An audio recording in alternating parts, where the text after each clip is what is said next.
A Gap in the Spectrum is Marilyn Duckworth's first novel, written in 1959 when she was 23 years old. It is a novel whose strange and quiet compulsiveness entitles it to a very long reading life. It was published by New Authors Limited, an imprint of Hutchinson's, in London. It was republished in 1986 by Oxford University Press. The silent, brilliant whirlpool of imagination that this novel discovers makes it an outstanding addition to the New Authors list. A Gap in the Spectrum by Marilyn Duckworth. Read by Sarah D. Chapter 17. My throat hurts, my back hurts. I can't help it, Evelyn. Sister gets mad at me, Evelyn. I can't help it, Evelyn. Can I, Evelyn? I wondered who Evelyn was, or had been, as I jammed the tap into place and turned the water on. The childish voice continued, coming ludicrously from the sagging, middle-aged body. Shall I get in now, Evelyn? Yes, in you get. I helped her over the side of the bath, and her discoloured legs floated out like two bloated eels under the water. Shall I do your back? Yes, please, love. You're not mad at me, are you, Evelyn?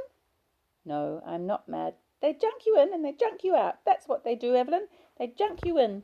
It's different where I come from. Everything's nice, and not just sometimes. Where I come from, it's nice and quiet. They don't junk you out, get mad at you. Good plain living, Evelyn. There's no snow the place I used to be. Did you ever think it could snow like that, Evelyn? All that funny snow, and such a bright colour. I stared at her in growing horror. It seemed as if, why, she could have been talking about Mick Hold. I steadied myself on the side of the bath. Where do you come from? I said unsteadily. Yes, where I come from. Oh, yes, rub it there, it's itchy. Come on out now. She looked up in surprise at my changed tone. They junk you in and they junk you out. My throat hurts. I turned the pages of the bath book hastily and put a wobbly red tick at the side of Mrs. Moody's name. Are you coming for tea? Nurse O'Rourke caught sight of me as I locked the bathroom door. You're looking awfully pale. Is it your time of the month? I shook my head. No, but I could do with a cup of tea. Is O'Brien on? Yes, she's got a long day today. As we sat among the blue cups and biscuit tins with our tea, I tensed myself and turned to Nurse O'Rourke. Where does Mrs. Moody come from? Do you know? She shrugged.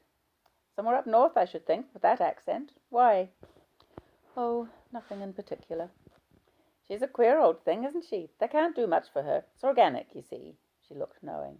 Sometimes she's quite all right. Then suddenly she goes like this. Have you taken her over to EEG lately? Yesterday. She keeps going to sleep in the chair, doesn't she? And it upsets the wriggles. I used to take her. Doctor made me stand behind her and cough to keep her awake. Are you all right? Of course I am. You do look pale. Mustn't let this place get you down. It used to worry me a bit at first. Used to think I was going a bit peculiar myself. I'd get a kind of tight feeling in my head. You don't get a tight feeling in your head, do you? No. Well, I still get it sometimes if I'm terribly worried about something. Do you know how you see if you've got a brain tumour? Stretch out your hand and I'll show you. No, you haven't. It would have curled up. I was taking Mrs. Farrows for a test under the electroencephalograph when she turned round with an amused expression and said, I can walk. Why do I always have to go in this thing? One of the regulations. I skirted a bump in the path, balancing a tray of blood samples in one hand. Well, it just seems silly, that's all. She paused, then added aggressively, This is a mental hospital, isn't it? It's a hospital for nervous disorders, I said soothingly. I used to work in one of these places, cleaning and so on. Never thought I'd land up here. Funny, isn't it, nurse? I swallowed. Yes, it is funny. Of course, I'll be out of here any day now, I expect. I wonder what they'll find out today with that machine. It's like going to a hairdresser's, isn't it? All those clips in your head. I do miss my trip to the hairdresser. I expect I look a fright now, don't I? All the time, my mind kept darting back to Mrs. Moody and remembering things she had said. No snow where I come from. Such a bright colour. Perhaps I was mad after all. Perhaps there was no such place as Mickhold. It seemed so misty and unreal now. But I couldn't be mad. Stephen wouldn't love me if I was mad. I remembered Visitors' Day and young Mrs. Lang's husband bending down to kiss her. How did he feel? A shudder ran through me. I wanted to find Mrs. Moody and question her till I found out what she had meant. Perhaps there was a simple explanation, and yet I was afraid to approach her, just in case. That afternoon, while I was waiting for Stephen to come home, I glanced through some papers he had brought back from school and came across a sheaf of poems.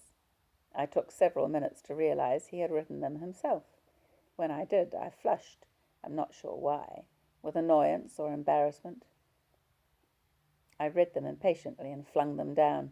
They were obscure, but in some parts almost beautiful. I couldn't associate them with Stephen at all. I picked them back up and flushed again. Why was I so angry? Because he had kept them a secret? Because they were unexpectedly good? Before he came home, I had decided on the reason for my anger. It was because he hadn't expected me to understand them. He didn't think I had ever experienced those kind of emotions. Perhaps I hadn't. A huge envy overcame me, a longing to understand the emotions Stephen had tried to describe. I was beginning to understand. In a little time, Stephen came through the door and threw his satchel on the table, wrinkling the tablecloth. "Hello, darling. Why aren't you always on mornings? So nice to come home to the little wife," he teased me. "Stephen." "What's wrong?" "I'm in a bad mood." "Why, for heaven's sake?" "What are these?" "Oh," he reached out his hand for the poems. "Have you read them? You're nosy, aren't you?" "I'm not nosy. I thought you said we weren't to have any secrets." "And you didn't agree," he reminded me, smiling faintly as he turned the pages over. "Well, I've changed my mind." "You've changed your mind about a lot of things lately." "Well?" "Well, what about these poems, anyway?" "When did you write them? After we came here?" "Oh, yes." "You mean while I was sitting down reading the paper, you were busy working these out in your head?" "I suppose so, and in the bath, and in bed." "How awful!" "What's awful?" He was grinning openly now. "You could have told me." "I didn't know you wanted to know." "Of course I wanted to know." "Well, that's very gratifying. What did you think of them?" "Not bad." I turned away sulkily. "This one's about you." "Yes, I thought it was. Hand me the egg beater, please." "Don't you like what it says?" "It isn't my idea of myself." "What do you think you're like?" He was laughing at me. "Not as negative as all that. Anyway, if I'm so dull, why did you want to marry me?" I turned round suddenly. "I didn't say you were dull. You didn't read it properly. It was your withdrawnness that I found so tantalizing." "I'm not so withdrawn now, am I?" "No, you've changed." "So I don't tantalize you any more?" "A man doesn't want to be tantalized all his life." He paused. "Well, get on with the omelette. I'm hungry, you know." "You don't want to marry me now, do you?" "Yes, but you won't, will you?" "You'd get such a shock if I said I would, wouldn't you?" I jumped back as the frying pan spat at me. "Well, will you?" "No." "There you are, then. Di?" "What?" "Why are you in such a bad mood lately?" "You said you'd make me happy, didn't you?" "What do you mean?" He looked suddenly crestfallen. "Well, I'm not happy." I dumped the omelette defiantly on his plate. "What haven't I done?" He moved towards me in concern. "Oh, nothing. It isn't you. It's me that's the trouble. I'm sorry." "I'm not very happy either right now." "Do you think we ever will be?" "Get on with your dinner." "I said, do you think we ever will be?" I persisted desperately. "I think you should give up nursing." "Why?" "You don't like it, do you?" "Sort of. It's interesting." "Fascinating, you mean. I think you're getting more morbid than I am." "Oh, I'm not." I was horrified. "It's just, well, I'm just getting used to it. I can't stop now. I'll be starting the course next month." "Did you get any mail today?" He spoke through a mouthful of spinach. "No, I would have told you. I should have got one from home, though, shouldn't I?" "You haven't told them you broke off your engagement, have you?" No, but Robert will have told them. Won't he feel a fool? I expect so. Yes, poor Robert. I'm a bitch, aren't I? When are you going to cancel your passage? Stephen asked, looking at me suddenly. Oh, do you think I should? I hesitated. Well, if you want to risk losing your fare money. Oh, I think I'll leave it a while, just in case. I mean, in case you leave me or something, I added hastily. Di, I promised. Don't you believe in promises? Not much. Well, at least you should believe in me. That's why you're not happy, I expect. No, it's me. It's me I don't believe in.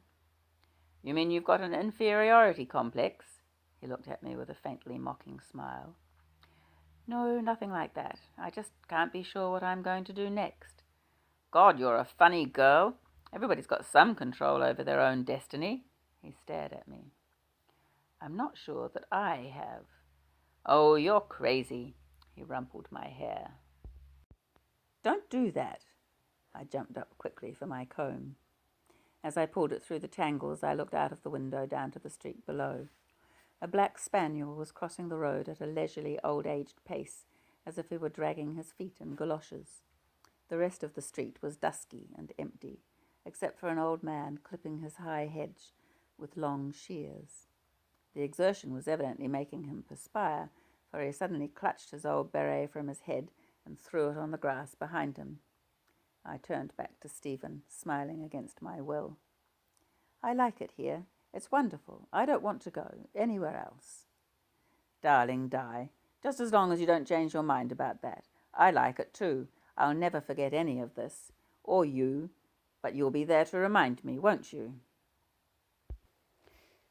Chapter 18. About this time, I began acknowledging to myself that I loved him.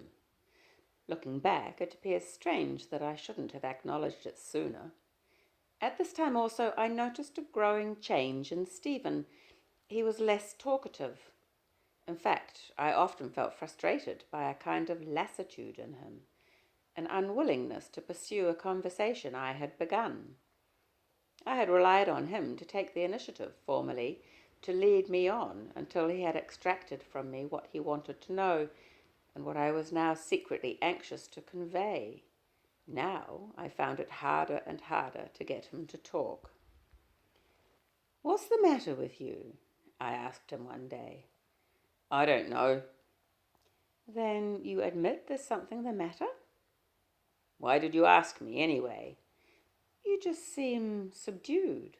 Why don't you ask some of your old gang around sometime?" "You sound like the typical wife," he laughed at me and added, "I see them around." "Don't you miss your old life?" "It hasn't changed much." "Oh, it must have." "Yes, I expect so, but I'm really quite happy this way. The gang seem a bit childish now." "Oh, I wouldn't know." He was silent, so I went on. "You don't smoke your pipe any more, or those long cigarettes." "What's wrong with these?" "I thought you said they were dull." "Oh, yes, but you can't really beat them." "We haven't eaten out for ages. Remember that restaurant in Soho?" I looked at him earnestly. "Remember the price," he said briefly. "All right, put your slippers on and get your feet up in your favourite armchair," I chided him. "Don't be silly. I'm not like that." He looked suddenly annoyed, but didn't pursue the subject, so I let it drop. "How was school today?" I used to ask him regularly as we sat down to our evening meal. "Oh, all right," he would reply. One day he added, "There's a new girl teaching the infants." "Oh, what's she like?" I pounced. "Just a girl." "Pretty?" "Sort of." "How do you mean, sort of? What's wrong with her?" "Nothing's wrong with her." He looked impatient. "You mean she's perfectly proportioned, perfect features, perfect hair?" I looked at him in exasperation. "I expect so." "Oh!" He looked at me in surprise. "Well, you could have at least found one thing wrong with her, so I wouldn't be jealous." "Oh, are you jealous?" He looked up in interest. "Yes, I am now." "Well, all I'm saying is I didn't notice anything wrong with her," he told me.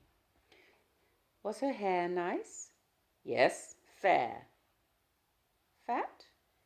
No, I told you no. Well, you could at least pretend. I was nearly in tears. Di, don't be silly. What would be the use? Oh, go away. No, I'll do these myself. Read your silly paper, cover to cover. I clattered the dishes angrily in the tiny sink. You could do all sorts of things while I'm on late shift, I added after a few minutes. Well, I don't, do I? I don't know. I'm telling you I don't. You said you were going to do the dishes, so do them. He flipped the newspaper open. I'm doing them. I can talk at the same time. I don't suppose you can? He didn't reply, so I swirled the mop round the plates with careless speed, while I felt my eyes growing hot. When I had stacked the dishes in the cupboard, I went impulsively and sat on the arm of Stephen's chair. Please, Stephen, talk to me for just a minute. I'm so lonely. He smiled and pulled me down onto his knee. What's the matter, anyway? You do love me, don't you? Of course I do. When did you start loving me? Oh, ages ago. But when? I pursued. I don't remember the exact day, but I love you now, and that's the main thing. Yes, I suppose so. What do you love about me, though?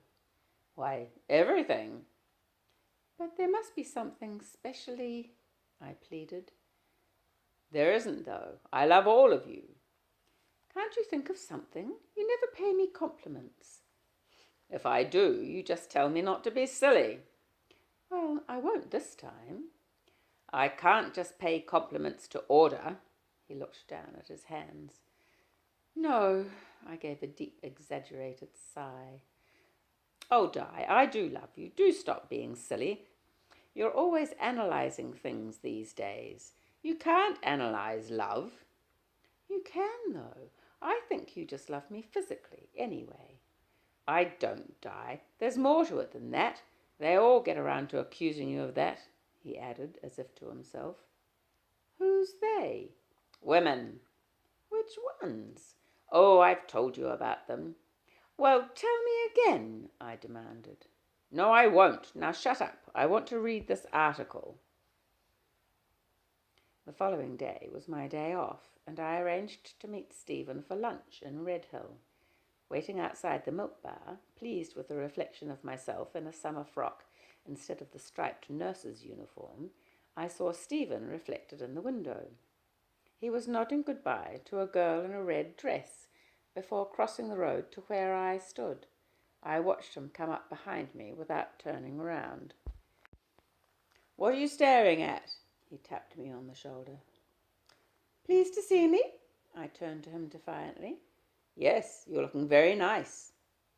Not as nice as Miss What's-her-name, I suppose. Miss who? That girl in the red dress. Oh, so that's it. We just caught the same bus. She's pretty, I accused him. Well, I said she was, didn't I? Luncheon meat and chips? Oh, I suppose so. Well, you don't have to have them. No, I won't. I'll have a mixed grill and eggs extra. Stephen, can you lend me some money? I've got £5 at home to pay you back. Of course. What did you want it for? I'm meeting Kathleen and we're going shopping together. I need another frock. This is my only respectable one. But you wear your uniform most of the time. I suppose you're sick of the sight of me in it. I didn't say that. Well, if I got more frocks, I'd change when I got home, after morning shift, I told him in the aggressive manner which was becoming a habit with me lately. It was a relief to see Kathleen's cheeky ponytail bobbing from side to side as she ran across the road, darting to avoid a bicycle. I hope you're in a mad spending mood, she greeted me. I just saw a smashing evening sweater in Dawson's. Looks just like Audrey Hepburn. Whoops, let's go in here. I want to see what they've got in long playings. Has Stephen fixed your pickup yet? No, I don't think he's unpacked it. What's wrong with him? He's got loads of records. I'll have worn them out if he doesn't take them. What shopping have you got to do this afternoon anyway? I want to buy a summer frock first of all, then I'll see what money I've got over. Does it have to be red? Kathleen asked as I stood in my slip in the mirrored cubicle. I like this one in green best. I still like the red. Please yourself. Goodness, don't I look funny from behind? My pony, I mean. Do you think I should cut it off? No, I like it. I think I'll take the red one, thank you. I turned to the assistant. And very nice too, dear. She hurried away on her flat heels. We bought a pork pie and a box of strawberries, and Kathleen came back with me to Reigate. So this is it. Kathleen looked inquisitively round the big room. It doesn't look much like Stephen. What did you say? Stephen pushed the door, which she was about to close. Are you here? Yes, I've come to dinner. I was just saying, I wouldn't have known this room was yours. She began to strip her coat off. Well, it's half Di's too. Naturally, but what about your pictures and things? Aren't you going to put them up? You mean the ones you did? He teased her. No, you've got lots of others.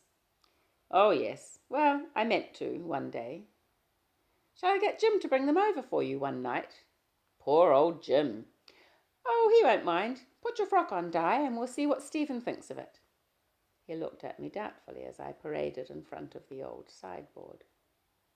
Well, you don't like it, do you? It's a bit bright. Bright? Kathleen looked shocked. Don't be awful, Stephen. You like bright colours. I've gone off red lately. You can't go off red. Kathleen looked angry. I like it anyway. I wish I could afford some more frocks. I expect you're going to refuse the strawberries we've got for dessert. No, I won't do that, I'm afraid, he grinned. Thank goodness you're not married to him. Kathleen glanced at him in sisterly contempt. I was trying to remember what colour strawberries had been in Mickhold. We had certainly had them.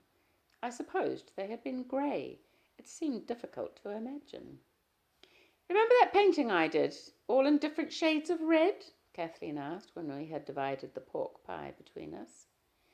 Remember that painting I did, all in different shades of red? Kathleen asked when we had divided the pork pie between us. Who did you give it to? I don't think I gave it to anyone, did I? Yes, you did. Wasn't it Linda? Yes, that's right. He looked puzzled, then said, Have you ever noticed how much red there is all around you? It's been getting on my nerves lately. I saw a woman in a sort of tomato-coloured coat today, and it made me feel quite sick.